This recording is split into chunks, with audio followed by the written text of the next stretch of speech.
नमस्कार, one India Hindi में आपका स्वागत है। मैं हूं शिखा धूरिया।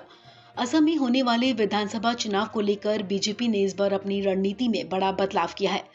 असम की सत्ता में होते हुए भी बिना मुख्यमंत्री उम्मीदवार का चेहरा घोषित किए हुए बीजेपी चुनाव मैदान में उतर रही है। बीजेपी सूत्रों के मुताबिक पार्टी कोई एक चेहरे को आगे रखकर चुनाव नहीं लड़ेगी। इसका मतलब साफ है कि मुख्यमंत्री सर्बानंद सोनोवाल इस बार के चुनाव में मुख्यमंत्री पद के उम्मीदवार नहीं होंगे। ये वाकई एक बड़ा बदलाव है, क्योंकि आमतौर पर चुनावी राज्यों के मुख्यमंत्री सीएम पद के दावेदार माने जाते हैं और उन्हीं को प्रोजेक्ट कर अगला चुनाव लड़ा जाता है। लेकिन असम में इस बार ऐसा नहीं होगा। दरअसल बीजेपी ने असम में पार्टी के अंदरूनी समीकरणों के चलते ये फैसला लिया है।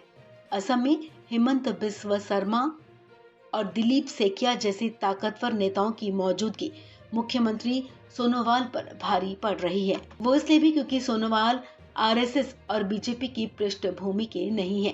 पार्टी विधायकों और संगठन से ठीक तालमेल न होना भी उनके लिए खतरा पैदा कर सकता है। पिछले विधानसभा चुनाव में बीजेपी ने सोनोवाल को मुख्यमंत्री पद का उम्मीदवार घोषित किया था।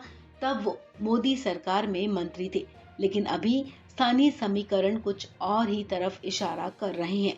इस वक्त असम की सियासत में कांग्रेस छोड़कर बीजेपी में आए हेमंत बिस्वा शर्मा का सियासी कद काफी बढ़ गया है और दिलीप सेकिया जैसे ताकतवर नेताओं की मौजूदगी मुख्यमंत्री सर्बानंद पर भारी पड़ रही है। विधानसभा चुनाव से पहले बीजेपी किसी तरह का कलह पार्टी में नहीं चाहती, इसलिए बीजेपी बिना सीएम का चेहरा घोषित किए हुए ही चुनाव में उतरने की रणनीति बना रही है। आपको बता दें, दिलीप सेकिया राष्ट्रीय महासचिव हैं, तो वहीं हेमंत बिस्वा शर्मा उत्तर पूर्व प्रजातांत्रिक गठबंधन के अध्यक्ष हैं। शर्मा उत्तर पूर्व में पार्टी के प्रमुख रणनीतिकार हैं।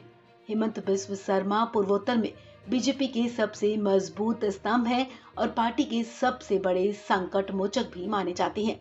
ऐसे में बीजेपी सर्बानंद सोनोवाल नेतृत्व में चुनाव में जाकर हेमंत बिस्वा शर्मा और दिलीप सेकिया को नाराज करने का जोखिम नहीं उठा सकती। सूत्रों की माने तो ऐसे में पार्टी ने तय किया है कि चुनाव नतीजों के बाद ही पार्टी फैसला लेगी कि इस बार असम का मुख्यमंत्री कौन बनेगा। वैसे आपको बता दें कि बीजेपी अपने शासन वाले राज्यों में मुख्यमंत्री को ही सीएम कैंडिडेट घोषित करती है और उन्हीं को चेहरा बनाकर चुनाव लड़ती आई है। जैसे 2018 के विधानसभा चुनाव में छत्तीसगढ़ में रमन सिंह, मध्य प्रदेश में शिवराज सिंह चौहान और राजस्थान में वसुंधरा राजे को चेहरा बनाया गया था। इसी तरह 2019 में महाराष्ट्र, हरियाणा और झारखंड में तत्कालीन मुख्यमंत्रियों के नेतृत्व में विधानसभा में चुनाव लड़ने की घोषणा की गई थी। लेकिन इसका खामियाजा बीजेपी को चुनाव में उठाना पड़ा, क्योंकि हरियाणा को छोड़ बीजेपी किसी भी राज्य में वापसी नहीं कर पाई थी।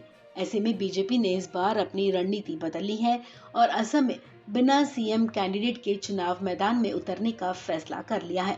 बहरहाल ये तो अब वक्त ही बताएगा कि बीजेपी को इसका कितना फायदा होगा। इस खबर में फिलहाल इतना ही। तमाम अपडेट्स के लिए आप बने रहिए वन इंडिया हिंदी के साथ।